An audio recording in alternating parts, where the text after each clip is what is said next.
We are hopeless, selfish creatures, and we need a savior. She was a total heathen. All right, we're doing a podcast. Yay! Woo! All right. Okay. So that works. I think we just need to close things. So, as you can see, we are in a little bit of a different environment today, but still, we are. I'm Kate. I'm Erika. We're from an ExMo. And an NoMos Walking to a Pride Pride Festival. Festival. We're not at a bar today, though we were able to get some of this stuff from a bar here at the Pride Festival. And Johnny, our guest here, was able to get a Dr. Pepper. This is not sponsored by Dr. Pepper, but hey, we need drinks of all types. And we would take their money if they wanted to sponsor. Yeah, if they want to just give some to us, that'd be fantastic for promoting them. So, Dr. Pepper, if you're listening. So anyway, yeah, we are in a totally different environment today. We are having an amazing time. You can see there's a bunch of people behind us. We're at the Conversion Therapy Survivor Network tent here at Pride in downtown Salt Lake. This is the first time we've ever done a live, so we're a little bit janky today. We just have our everything's a little bit different. So we have our two microphones. You'll see us passing back and forth. But it's going to be fun. It's going to be a wacky, wild, fun ride, I think. Yeah. And we'll be here we're going to be here again tomorrow walking in the parade. So we're really excited about that. And if you are in the Salt Lake area, you should come by and say hello because we would love to meet you if you see this before then. For sure. I want to tell you a little bit about how this all came to be. Yeah. Is TikTok has actually been a really great connector for all of us, including our guest, Jonathan, who we're going to introduce in just a minute here. Well, right now, hi, Jonathan. Hi. But TikTok has been such a great tool for helping people through their healing journeys. And so I started my TikTok journey August of 2023. So I'm almost 2 years now. And that when I first left the church, and I went to TikTok and I found so many content creators that were like, you're not crazy, Kate, because when you leave a high demand religion, you think you're the only one. You think you're the only one dealing with these issues. And then to hear people share their stories was awesome. So we have a lot of these content creators that I met for the first time here today. We're with Sam, Can't Pray Me Away, who is part of the Conversion Therapy Survivor Network. And also our guest, Jonathan, who is going to be with us, and a bunch of others, which we can talk about later. But let's introduce Jonathan. How are you doing, Jonathan? I'm doing good. Just having fun at Pride here. Yeah. Yeah. So Jonathan is an author. He's written a book, and show it to everybody. What you got for us, Jonathan? So it is Closeted, My Life as a Gay BYU Student. So you just said gay and BYU student in the same sentence. I did, and those aren't supposed to go together, I'm told. No, right.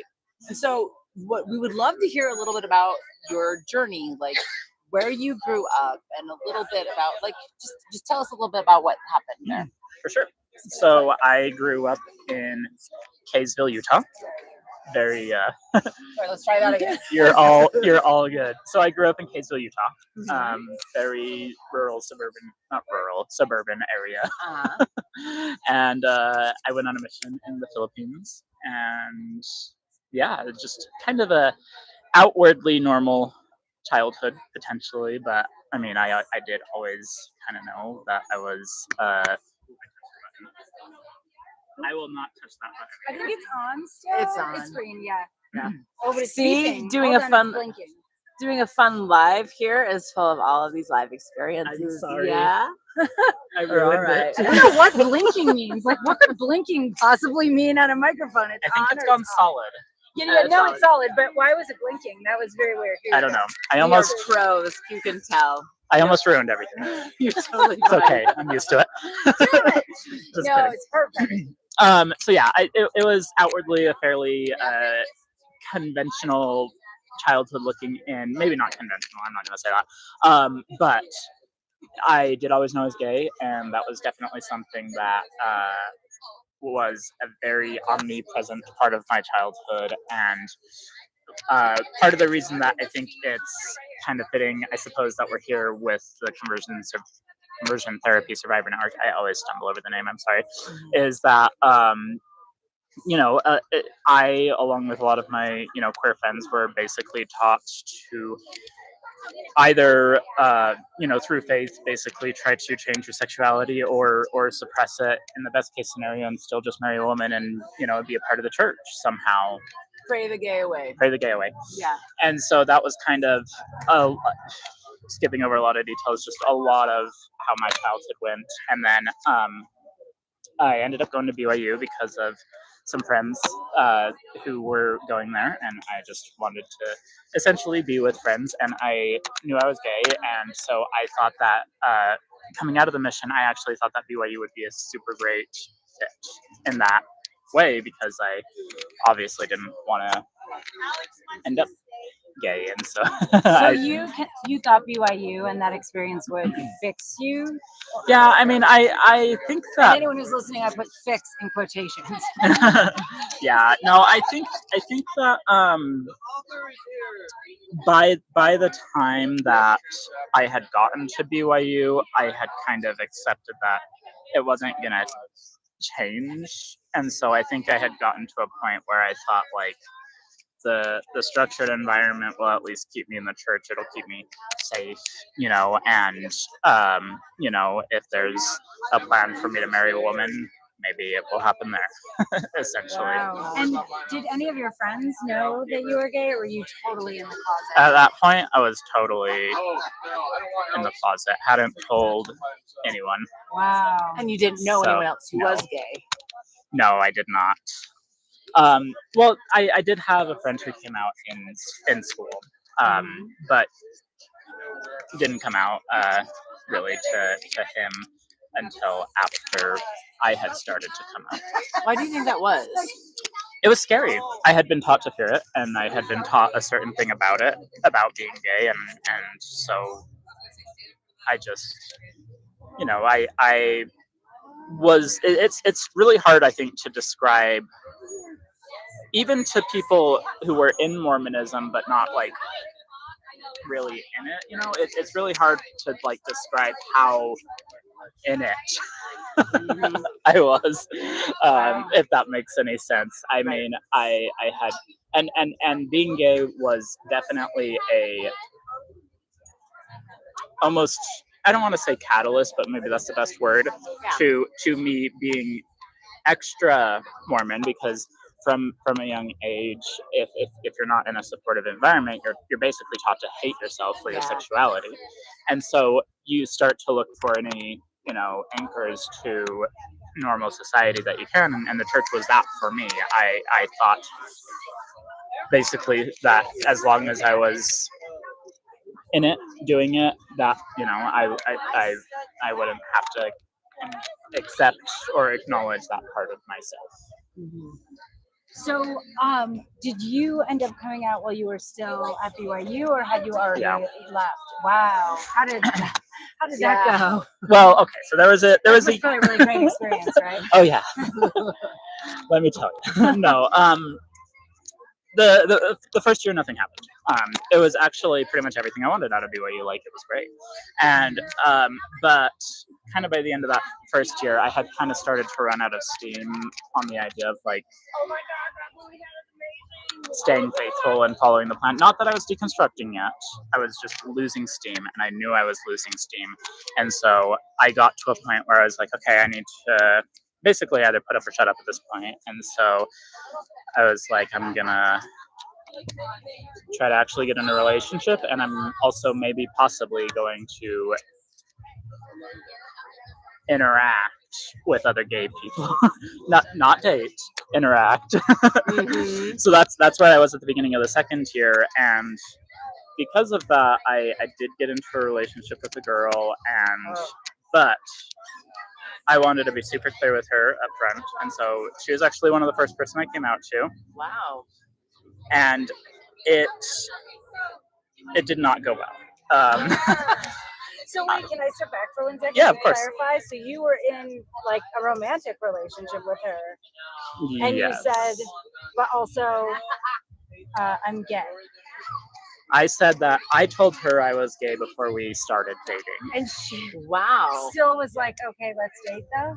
Wow. She This is like a this whole world this is for me. this is not.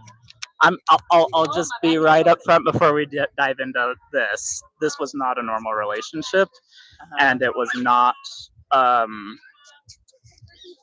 My experiences here are not exactly in the norm. We'll just say that, and we'll say trigger warning, I guess. Yeah, that's fine. Trigger warning. Yeah. Tune out now if you don't want to maybe be triggered. Yeah. So basically,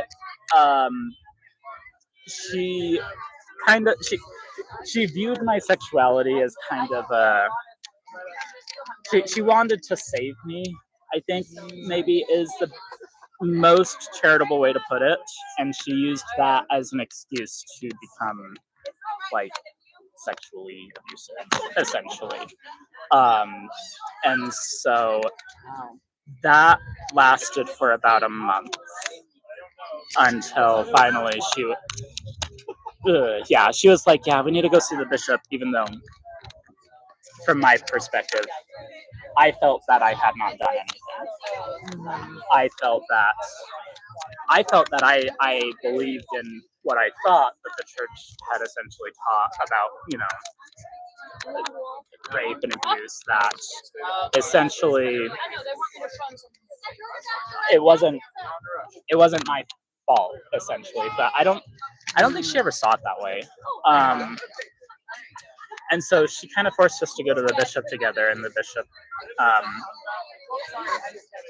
I ended up, the first time with the bishop was us together, and I don't know why we went in together. She kind of forced that to happen.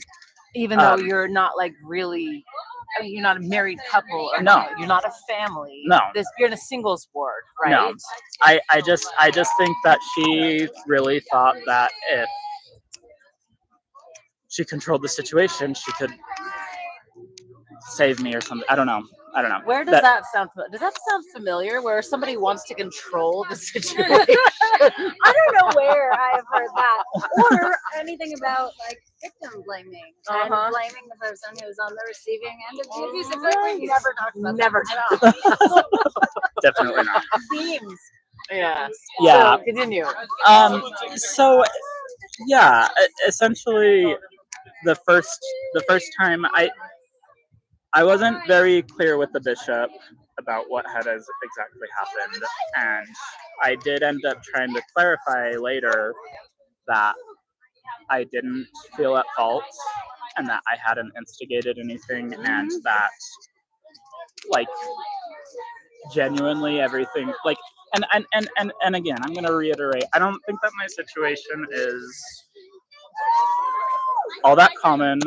I'm not, I don't know. This is one of those things that I've always not entirely known how to address, because I'm not trying to say anything here about like gender or female male abuse. That's just not something that I know how to tackle. So I'll just say that with that. But it was definitely a situation where she was,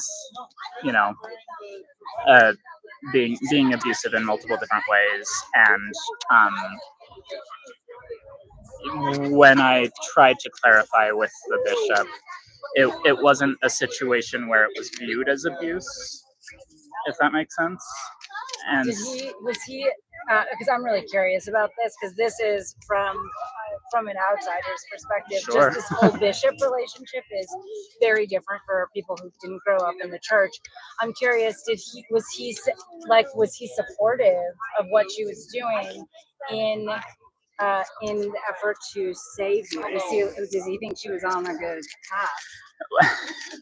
I'm not sure that she ever had any repercussions, other than at the time when we went in together, we both got our sacrament privileges taken away, and I got my temple recommend not taken away, but I was told not to use it because he was gay, or because he didn't know I was gay. He didn't know. He just knew, because I didn't know how to talk about it, and I didn't know what to say, and so I specifically said, our relationship's been getting a little too physical, and you know, I was kind of wishy-washy about it, and I can understand why he took it the way he did, sort of.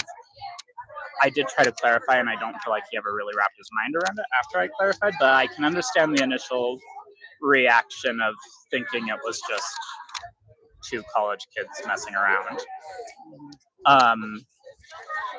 Can I interrupt by saying I would have acted just like your girlfriend? Really? I totally would have. If it got to that point, I would have been like, you and I were going to go repent.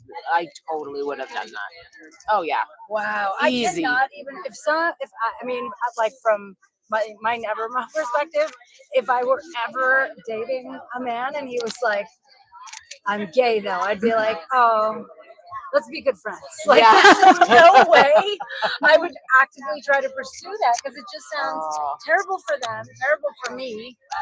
But terrible. We have to be good in God's side, when the church's side. And the best way to do that is confess your make-believe sins in front of a grown-ass man who has no right like knowing what your sexuality, your sexual orientation, your activity. So no right knowing those things. But they've taught me from the time I was little that you have an impure thought. You have to go and knock over things. Here's the microphone. Sorry, like we said, we're live, so and we're here at Pride. I can attest, I am a klutz too. She's maybe the only person I've ever met who's klutzier than I am, and I am a super klutz. I walk into walls. Sometimes when I'm eating, I stab myself in the face with a fork. Right? Like literally, I'm like, ow! Like, how do you miss your mouth as a grown ass adult? Like, it's wild. I've not done that. So maybe we're klutzy in different ways. We're klutzy in different ways. Anyway, back to Jonathan. Back to your story. So continue.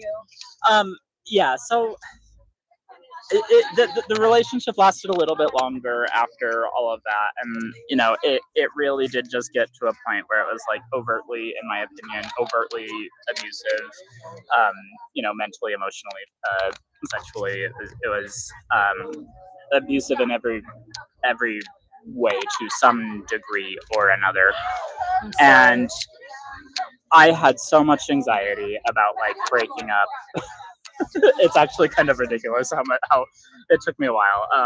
Were you afraid she was going to be more abusive, or were you afraid that was like the final brick on your path to damnation, or both? A little bit of both, because I guess in a way I was actually trying to break up with her the entire time. I can understand why, because she sounds lovely. She does. And attractive too. I wouldn't be able to say I'm that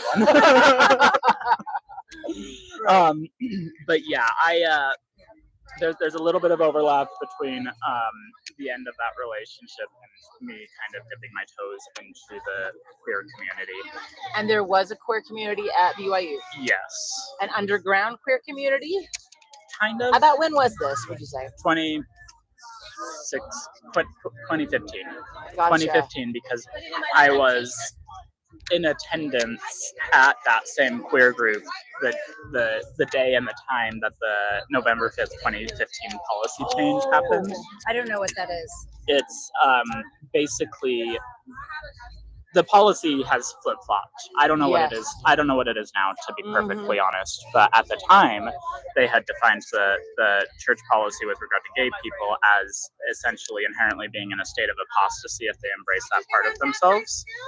And then apostasy is bad. Yeah, it's like a state of disbelief and in opposition to the church. And this was also when they said if you're a child and you have gay parents, you may not be baptized into the church until you're an adult. So Jesus-y. So Jesus-y, yeah.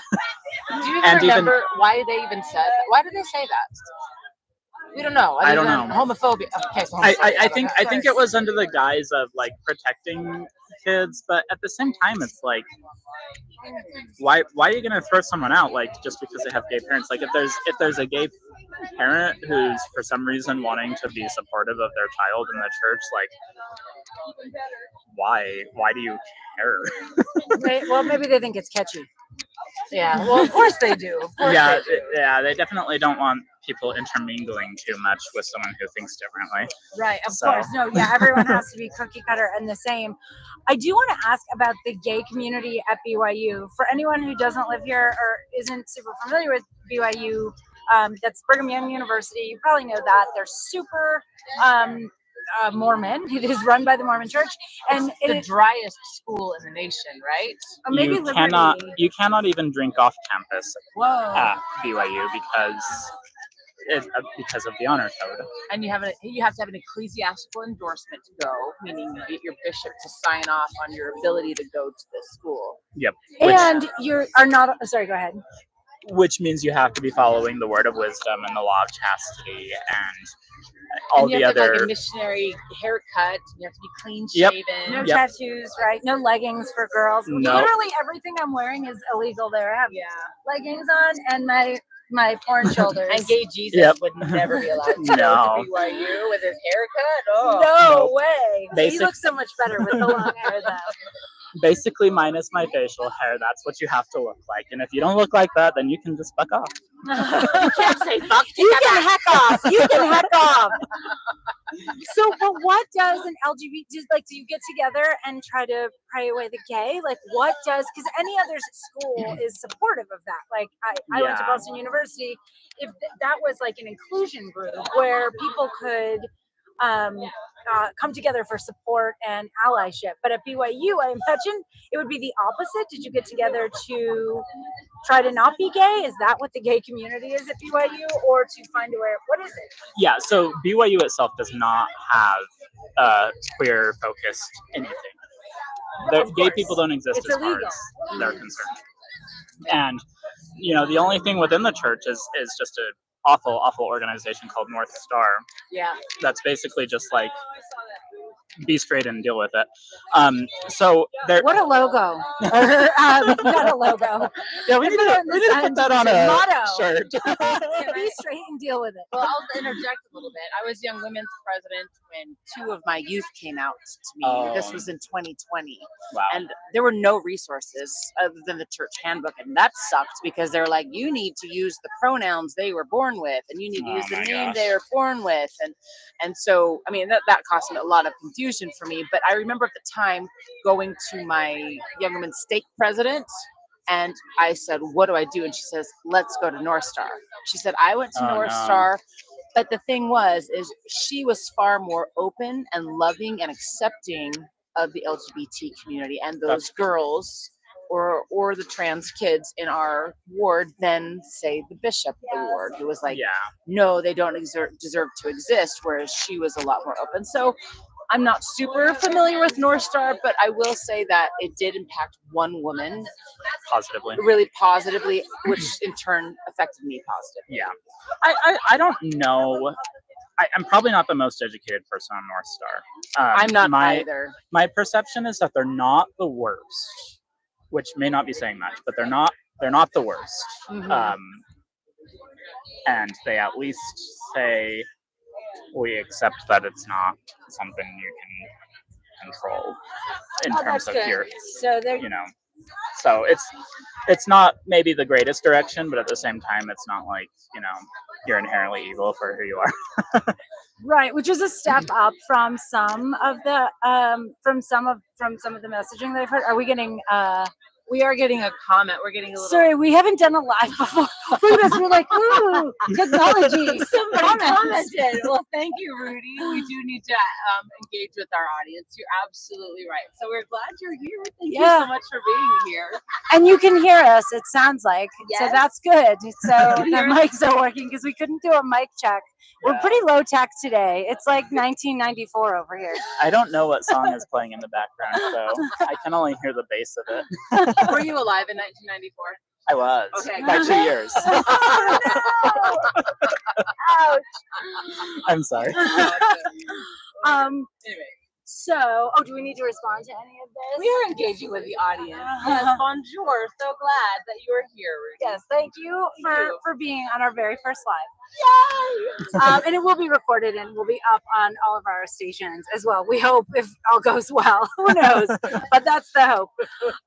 So back to the story. So what? Sorry, Yeah. go ahead. No, you can Oh, wherever I you was just want going to to. go back to the queer community. Yeah, Or the, yeah. so there's another group called USGA that at the time it was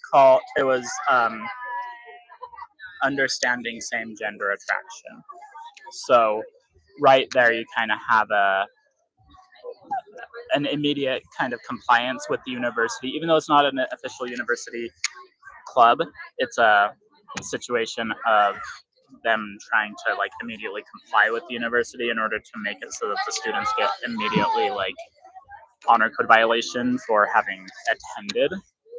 Oh, If that makes wow. sense, because you actually can't participate in clubs that are too against the school. Controversial. Yeah. So at the time in I mean, particularly, it makes sense, but yeah, at that time in particular, they were really trying to walk this fine line of like being a community support group while also not, you know, putting their patrons' schooling at risk. So, but I would, wow, that's interesting. yeah, it was definitely a fine line. But I do think that they ultimately are a pretty good organization. They've changed their name a little while ago to be Understanding Gender and Allyship, which I think to keep that acronym while also like totally change the meaning was just like brilliant. And they're allowed to function on campus as No. no. Oh, they're outside. No, they're allowed to function in the public library in Provo. Got it. Okay. Provo Library let this happen?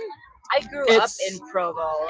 Provo is a Mormon central. I defy you to find a drop of alcohol in Provo.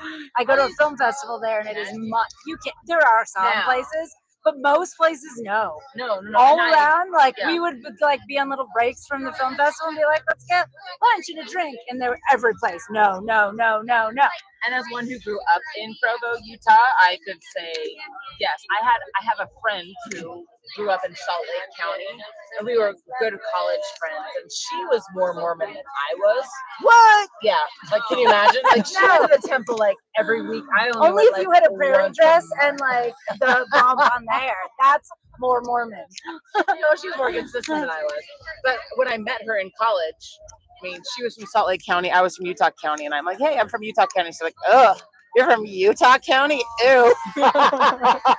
That's what Utah County and Provo is like. It is. It's pretty wild. It's like one step from the FLDS, one generation from many, many wives. Yeah. Anyway, go on with your journey. So yeah, I started attending USGA, and that was, I think, really good for me. I kind of started dating, and I would say that I made mistakes in dating when I first started like gay dating, but at the same time, I would also kind of say that like when you grow up gay, there's no kind of model for you to I don't know, look up to or aspire to in terms of like how to handle basic things that I feel like a straight person would most likely understand. Maybe that may be unfair to I think whenever you're dating, when you start dating, it's always like you're awkward and you don't know. Like I think that's for anybody. Like yeah, and I guess to kind of soften what I was saying earlier, it would probably just be like take a gay person and probably just take a gay person from Utah and maybe just assume that they're about 10 years behind their peers in terms of like dating experience. And I think that's true across the board for anything around, like even like she's having like Mormon room Springa and like dating and telling me things, and I'm always like, what? Like, and having the same sort of experience as a straight or similar. I can't talk for you. You did a great job. Good job. I can't talk for her, apparently. Yeah.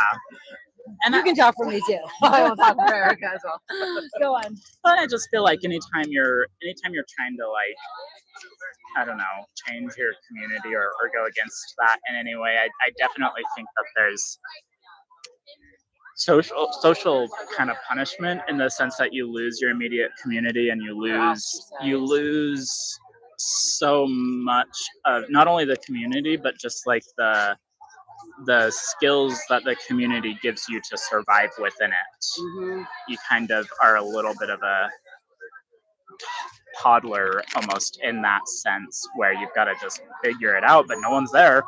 And there's no you one got to to do it on ask. your own. Yeah, you there's can't ask no your one. dad. No. Yowza. So while you were at BYU, did you have to keep it sort of under wraps for the entire time? Did you come out to your family, and then did you get kicked out? Were you allowed to stay? Tell us the thing. What happens? I'm dying to know. So that's that.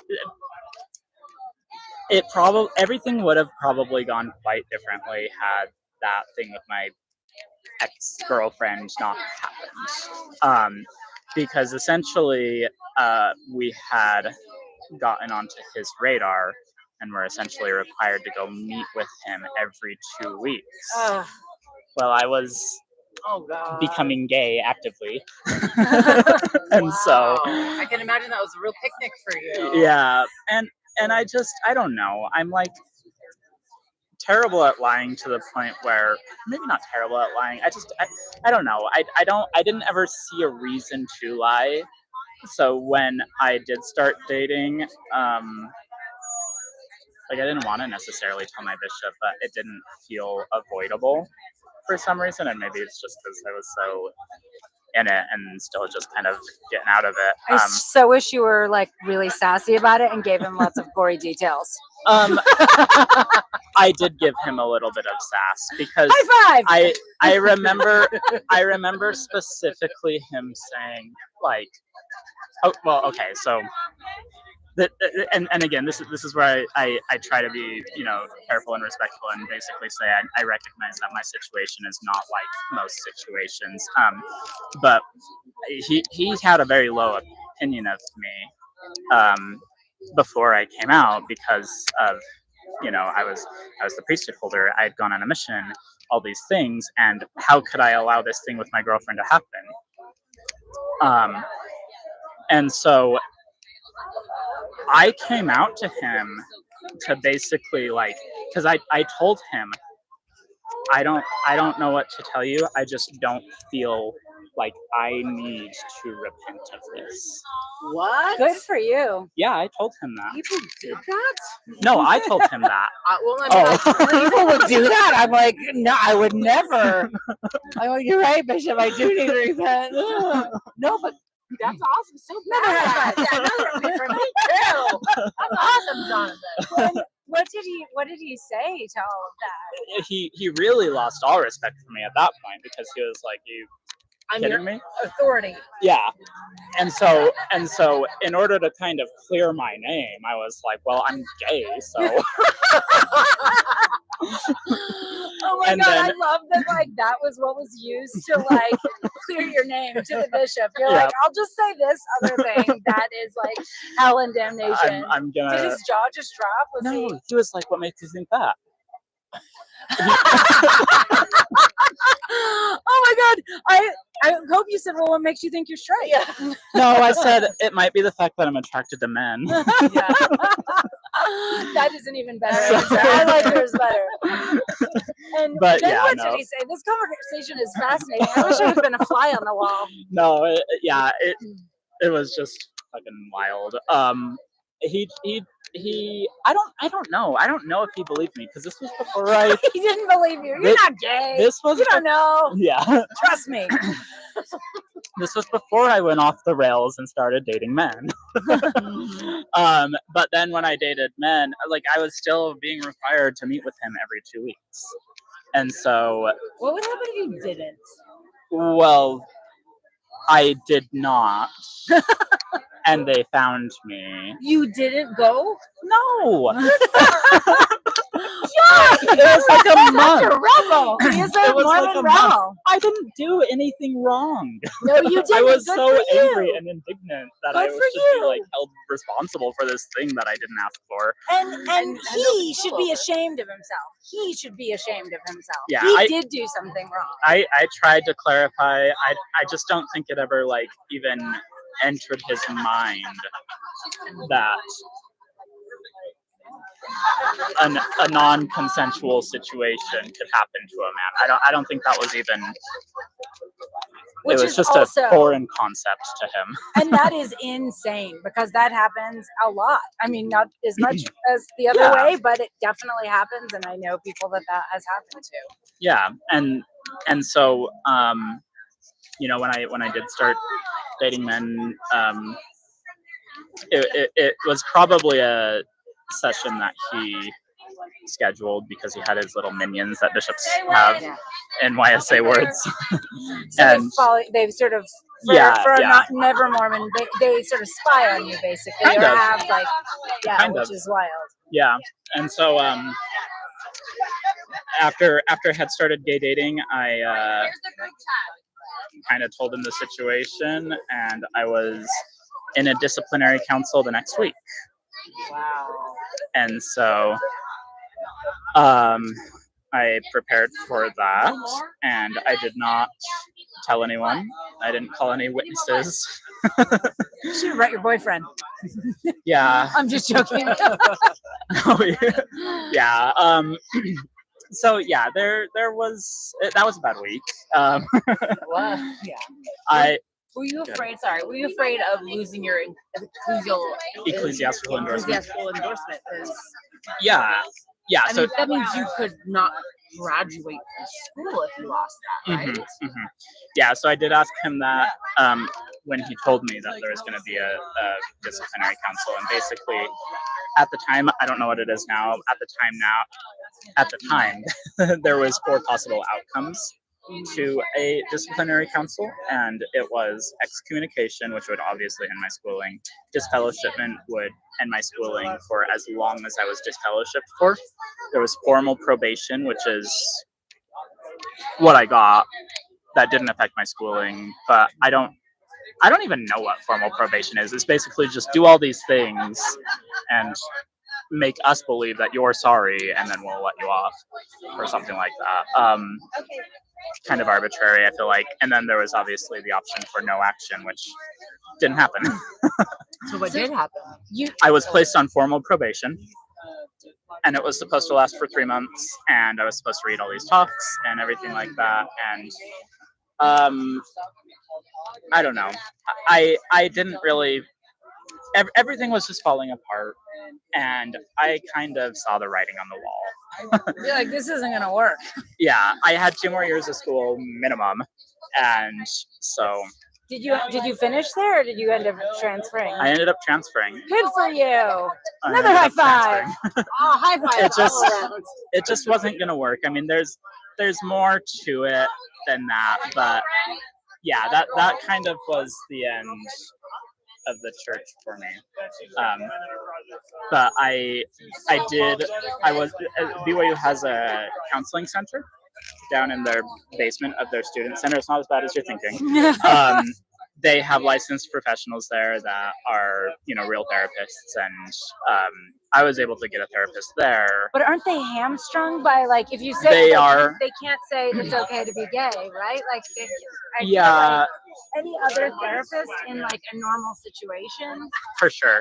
Mine was gay. Oh.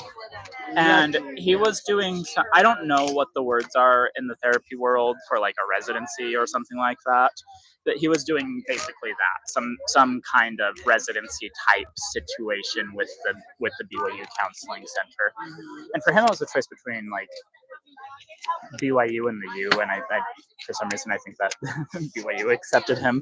That's crazy. So it was definitely probably the best thing that could have happened to me, ironically enough, coming out of that situation. And like with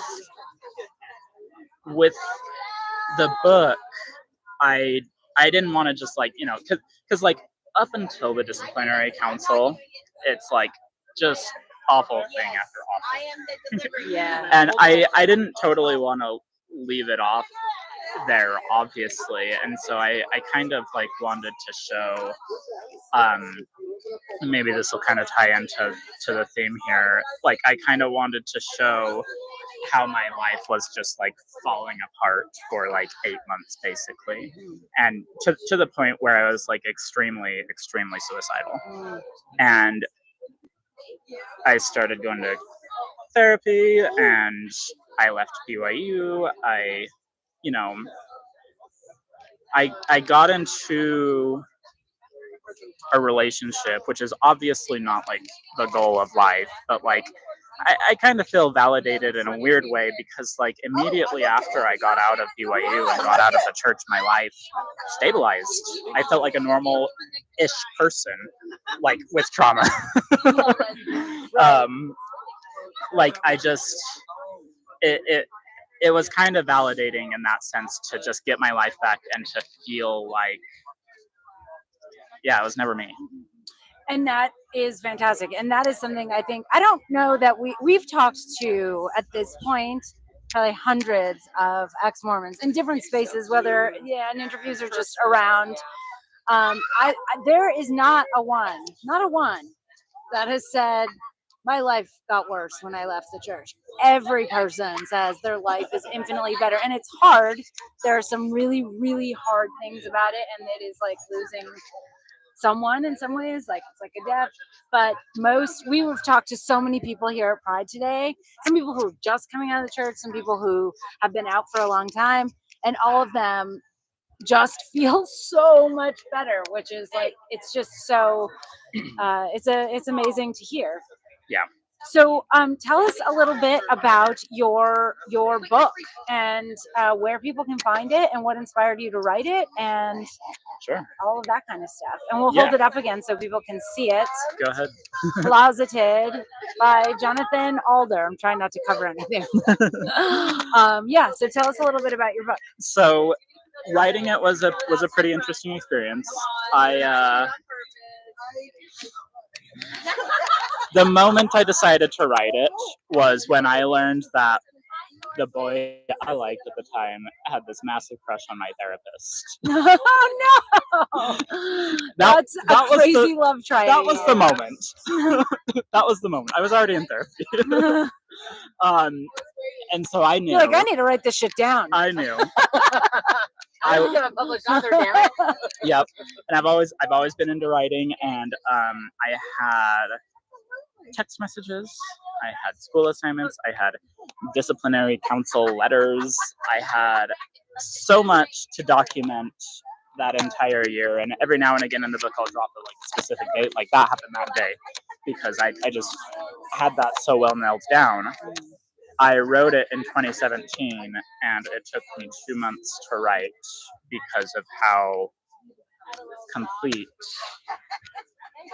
everything was, the outline and everything. It was simultaneously kind of the easiest and the most difficult book to write, if that makes any sense. It definitely kind of re-triggered a lot of trauma, obviously, but at the same time, I think it was like really healing, because I really kind of started to forget in a healing, but not in like maybe a trauma response way, but like before I wrote it, it was just so clear in my mind, and like after I was like, yeah, that feels like it happened a long time ago, sort of thing.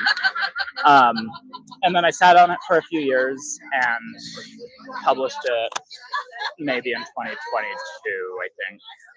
Awesome. And is there, I'm going to put you on the spot because we did not talk about this before, but I'm curious, is there any part that you, like a paragraph that you want to read or share? And you don't have to, but is there anything that you would want to read from it?